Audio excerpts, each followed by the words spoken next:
कहना, चलिए आप भी हो जाइए मेरे साथ हमारी इस पालकी में सवार। लेकर चलेंगे हम आपको एंटरटेनमेंट के नॉन स्टॉप सफ़र पर। आप भी हो जाएंगी थोड़ी देर के लिए एकदम टेंशन फ्री, क्योंकि आपकी कहानी में भी एक ड्रामा खत्म कि दूसरा शुरू, है ना। अभी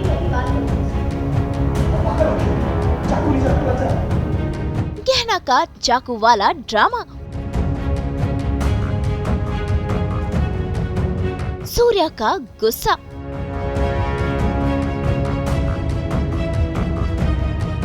रिश्ते में गलतफहमियां।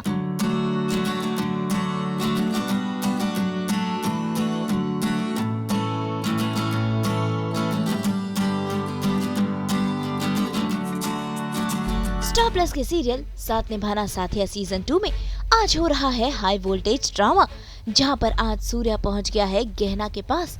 उसके मन में कई सारे सवाल लेकर। असल में सुहानी ने सूर्या को गहना के खिलाफ भड़काया है और इसी वजह से वो पहुंच गया है गहना को खरी खोटी सुनाने और उससे जवाब मांगने के लिए। और ऐसे में गहना अपना सच साबित करने के लिए लेती है इस चाकू का सहारा और सूर्या से कहती है कि अगर उसे उसकी बात पर यकीन नहीं तो वो अपनी कलाई काट लेगी। सूर्या, मुझसे बात करो वरना मैं अपनी नस काट। क्या ना बेवकूफ हो गया? क्या बेवकूफी है? अपनी चाकू नीचे रखो। या तो हम दोनों के बीच बात होगी या तो फिर मेरी नस काट। क्या ना पागल होगी? चाकू नीचे रखो। नहीं सूर्या, अभी की अभी मुझसे बात करो। बोलो क्या बोला, मैं सुन रहा हूँ। मैं सब सुनूंगा, लेकिन तुम पहले चाकू नीचे रखो प्लीज। कुछ नहीं चल रहा है यार, मतलब बेसिकली हम एज यूजुअल हर दूसरे तीसरे दिन हमारे घर में पार्टी होती है, तो अभी ये पार्टी हो रही है गहना के लिए, इसका बर्थडे है और हमारे बीच में झगड़े भी होते हैं। और हाँ मतलब वो तो है ही, तो पार्टी है तो कुछ ड्रामा तो होना चाहिए। तो अभी ये ठीक होके आई हैं हॉस्पिटल से, तो उस खुशी में और इनका बर्थडे है तो पार्टी रखी है हमने। पार्टी में कुछ किन्नर आए हैं जो मुझे मुबारकबाद दे रहे हैं कि मुबारक हो, आप बाप बन रहे हैं और वो सब। और ये ऐसी चीज़ें जो मुझे आइडिया ही नहीं है, क्योंकि कभी कुछ किया ही नहीं उसने, तो उसे आइडिया ही नहीं है कि कैसे बाप बन गए यार। तो फिर उसके बाद फिर सुहानी जो मेरी माँ हैं वो मुझे इनकी प्रेगनेंसी की रिपोर्ट्स दिखाती हैं जो इन्होंने फेक बनवाई थी डाइवोर्स के टाइम पे। बट मेरे सामने वो रिपोर्ट्स आती हैं। फिर जो इनका दोस्त है अगस्त है वो भी बताता है, तो बहुत चीज़ें होती हैं। और फिर इन्होंने एक लेटर लिखा होता है मुझे मेरे लिए कि ये प्रेग्नेंट है और वो सब, वो आता है मेरे सामने। तो उसके बाद फिर मैं इनसे गुस्सा होकर मैं रूम में चला जाता हूँ। मैं कुछ पार्टी में ड्रामा नहीं करता, तो रूम में जाने के बाद मैं इनकी बात नहीं सुनना चाहता, तो इनको रूम में भेजा जाता है मेरे पास ज़बरदस्ती। और ये आती हैं और मैं इनकी बात नहीं सुनता तो ये चाकू रख लेती हैं, बोलती है मैं नस काट लूँगी। और ये ऐसा मुझे ब्लैकमेल करती हैं, तो मुझे इनकी बात सुननी ही पड़ती है।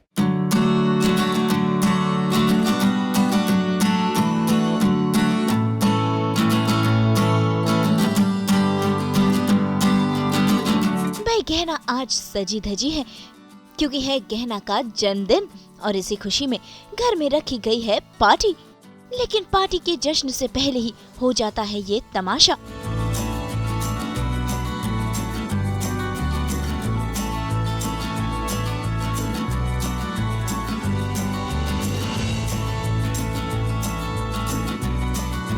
लेकिन लगता है कि गहना की बात पर सूर्या को यकीन हो गया है और दूर हो गई हैं दोनों के बीच की गलतफहमियां। क्योंकि मुझे पता है सूर्या इतने आसानी से मेरी बात नहीं सुनेंगे। अगर वो सुनेंगे तो कुछ ऐसी बड़ी उनको धमकी देनी पड़ेगी। और मेरी जान इनके लिए ऑब्वियसली मैटर करती है क्योंकि ये प्यार करते हैं मुझसे। तो वही रास्ता दिखा और मैंने वो रास्ता चुना और इन्होंने हाँ कह दिया और हमने बात की। और तब मैंने उन्हें एक्सप्लेन किया कि कैसे जहाँ मैं थी वहाँ पर मुझे धमकी दी गई थी कि तुम्हारी जान खतरे में है, जबकि उसमें भी एक झूठ छुपा है। पर वो मैं उन्हें बाद में समझाऊंगी, क्योंकि अभी सिचुएशन ऐसा है कि मुझे इनको पहले इस बात पे यकीन दिलाना है कि वो लेटर जो है वो भी झूठ है और जो प्रेगनेंसी की न्यूज़ है वो भी झूठ है। तो बस मैं उन्हें समझाती हूँ सारी चीज़ें और उन्हें बताती हूँ कि धमकी थी इसलिए मैंने लिख दिया और सिर्फ जान बचाने के लिए आप तुम्हारी। तो हाँ, अब इन्होंने यकीन कर लिया, अब सब सॉर्टेड हो गया अब हम दोनों के बीच में। तो भाई टूटे रिश्ते फिर एक बार जुड़ गए हैं। अब देखना होगा कि पार्टी में होता है कितना धमाल। मुंबई से ऋषभ झा के साथ ब्यूरो रिपोर्ट।